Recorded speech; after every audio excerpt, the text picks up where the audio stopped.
Games come and go. It's just the circle of life in the gaming world. But sometimes, a game disappears so thoroughly that it's like it was snapped out of existence by Thanos himself. No re-releases, no ports, no way to legally play it today. Whether it's due to corporate greed, licensing issues, or just plain neglect, these games are now lost to time. Today we're talking about something painful. 10 games you literally can't play anymore. Let's get started. I told you! On the wing! Let's kick things off with Spec Ops: The Line, the surprise hit from 2012 that punched you in the face with artful storytelling while screaming that war is not fun, but you have to deal with it. Developed by Jaeger Development and published by 2K Games, this third-person shooter turned into a cult classic, thanks to its morally heavy story and gut-punch ending. But guess who didn't get the memo? Well, it's 2K. It's delisted on PC, its multiplayer is dead in the water, and good luck finding physical copies on PS3 or Xbox 360 that don't require a small loan. Why? That's right, licensing issues. The servers got the axe first, and then the game itself just poofed. You'd think a game that asked players to question the ethics of violence would get some respect, but unfortunately not. 2K decided it was better to let this gem rot while they poured all their resources into a bajillion NBA 2K sequels. Top-notch priorities, right?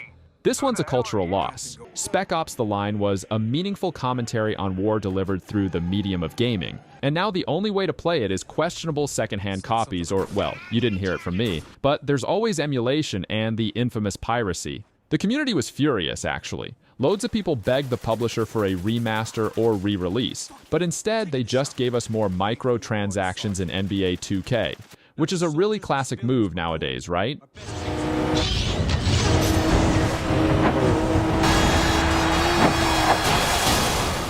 Up next is Blur. Alright, this one hurts almost as much as losing a 1 vs 1 in Rocket League. Blur from Bizarre Creations was supposed to be Mario Kart for adults, with real cars, sick power-ups, and a whole lot of neon. Released back in 2010 by Activision, it should have been a massive hit. But surprise, Activision mismanaged it into the ground faster than a Ford Mustang in NASCAR. Here's where the nonsense begins. Despite glowing reviews, Activision never knew how to market this thing. They shoved it into release the same month as Red Dead Redemption and Mario Galaxy 2. Smart move, right? Then they killed Bizarre Creations entirely in 2011. As expected, Activision abandoned the game and didn't even give it a proper digital release. You can't even buy it anymore unless someone's selling a dusty Xbox 360 disc from their attic. The death of Blur is one of gaming preservation's worst nightmare.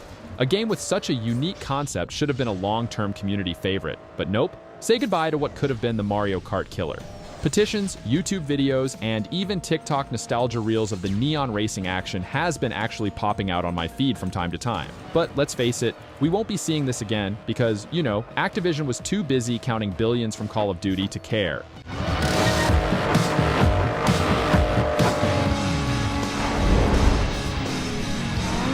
Next up, a Hollywood-level tragedy, Need for Speed Underground 2. Released in 2004, this gem from EA Black Box built the foundation for every modern open-world racing game. Tokyo Drift vibes, open-world exploration, and customization that absolutely slaps. Underground 2 was the king of early 2000s racing games.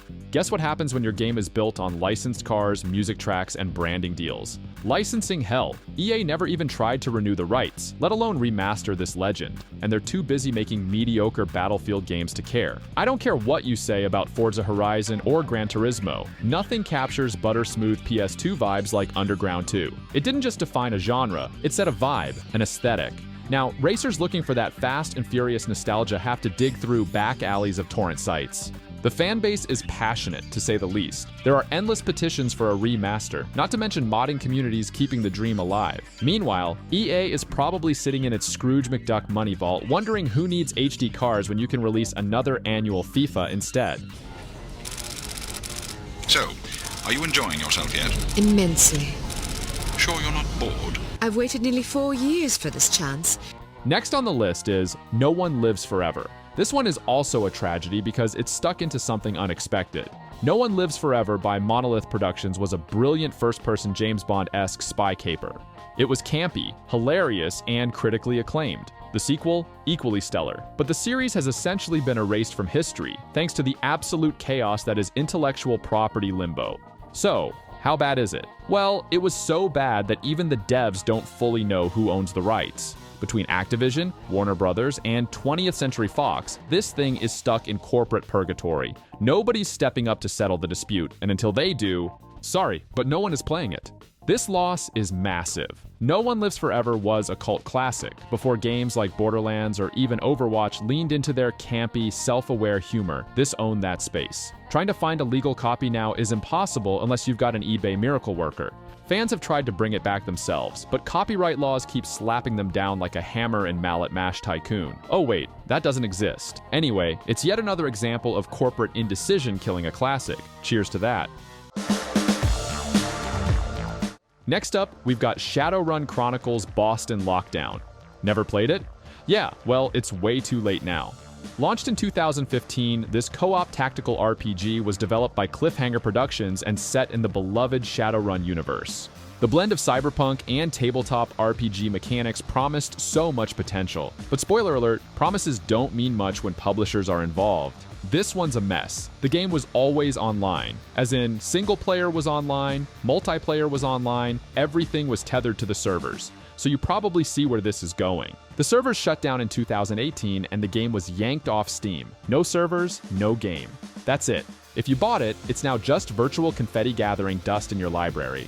Shadowrun is a legendary franchise with roots in pen and paper RPGs, and taking a whole co-op installment and tossing it into the bin is like someone deleting a chapter out of Lord of the Rings. Fans were not happy, obviously. After the game ended, Primetide returned to the Steam forums to share that the game was being preserved for a possible future revival in some form. He updated the original post in May 2019, confirming that Microsoft had agreed to transfer server hosting to the MAID organization. Throughout 2019, Primetide mentioned that the review process was still in progress and mostly beyond his control. In 2020, MAID started efforts to bring the game back and began recruiting developers, but progress was delayed by the pandemic, and additional funding was needed to keep operations going.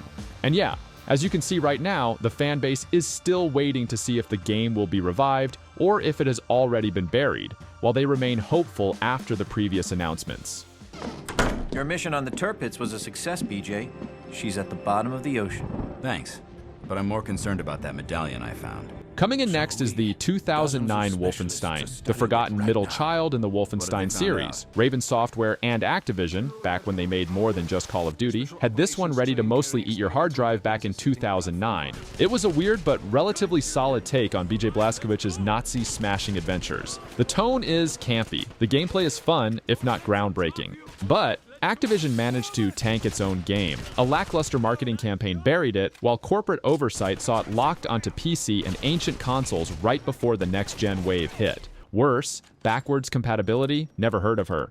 Fast forward to 2014 when publisher Bethesda rebooted Wolfenstein properly with The New Order. Great game, fantastic even, but somewhere in the process, it seems that this game already knows where it's going. And so it disappeared from Steam, Xbox, and PlayStation storefronts seemingly overnight. Licensing reasons? Bethesda not wanting competition with its own reboot? Whatever. The point is, you can't re-download it legally anymore, and physical copies are climbing in price like a pixelated pyramid.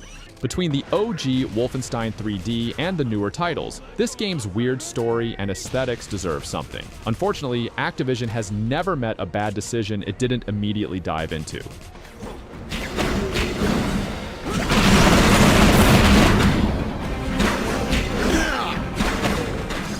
Up next is Spider-Man Web of Shadows. You probably saw this coming. Spider-Man Web of Shadows is yet another victim of licensing drama. Before Insomniac's Spider-Man, there was Web of Shadows, released in 2008 by Shaba Games and Treyarch. This was before Peter Parker was cornering the market on next-gen reflections and photo modes. Web of Shadows leaned completely into Spidey action, tossing players through an open-world New York that got progressively darker and more venomized as the story ramped up. But again, it was a licensed game, a licensed superhero game, meaning Activision had the publishing rights, but Marvel and Disney weren't about to hold those forever. Once the licensing agreement dried up, this game didn't just vanish from shelves, it vaporized from digital storefronts too. The only way you're getting this now is finding a used console copy or crawling eBay for a PC disc that doesn't cost your spleen. The loss is brutal for Spider-Man fans, especially considering how this game helped bridge the awkward period between the Sam Raimi films and Insomniac's Spider-Man. It wasn't perfect, sure, but its dark, symbiote-driven story is missed to this day. Sure, Marvel's Spider-Man blows it out of the water, but Spider-Man Web of Shadows was like that cool, experimental cousin nobody talks to anymore.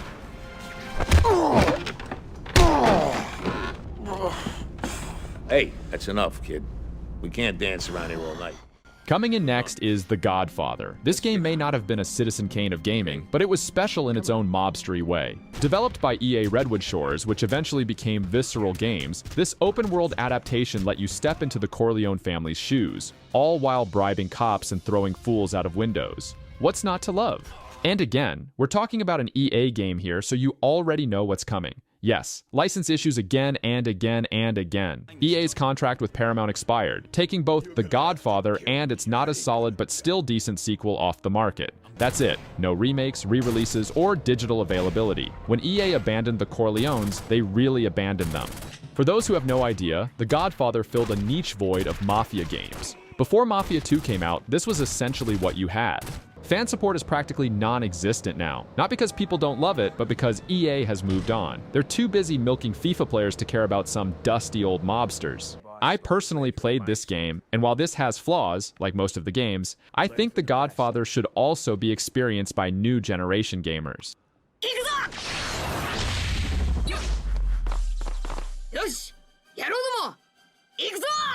Up next, we have Jump Force. You remember Jump Force, right? It is one of the new games we have that just vanished. This is anime crossover game that had every weeb's dream lineup. Goku, Luffy, Naruto, Yusuke, and many more. Honestly, it was like a middle schooler's fan fiction came to life, except in this weird plasticky visual aesthetic that made everyone look like action figures. Somehow, it launched in 2019 under Bandai Namco's watch, and then in 2022, out of nowhere, it got nuked. Servers dead, storefront delisted. It was like Goku used Spirit Bomb to delete the game anywhere. So why was Jump Force basically vanished into oblivion?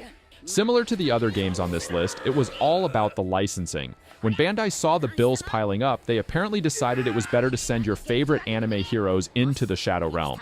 Even if you had bought this one, the online multiplayer, which was, sort of the main feature, is completely unplayable now. Nothing screams, we care about our fans like tanking a whole game just because contracts got messy. The game is crushed like Yamcha in a crater, and just like you, I am also annoyed by this. There were petitions, memes, and a lot of angry posts on Reddit filled with JoJo gifs. But Bandai Namco knew they could just shrug and pump out another Dragon Ball Z game, which they did, and you bought it. Don't lie.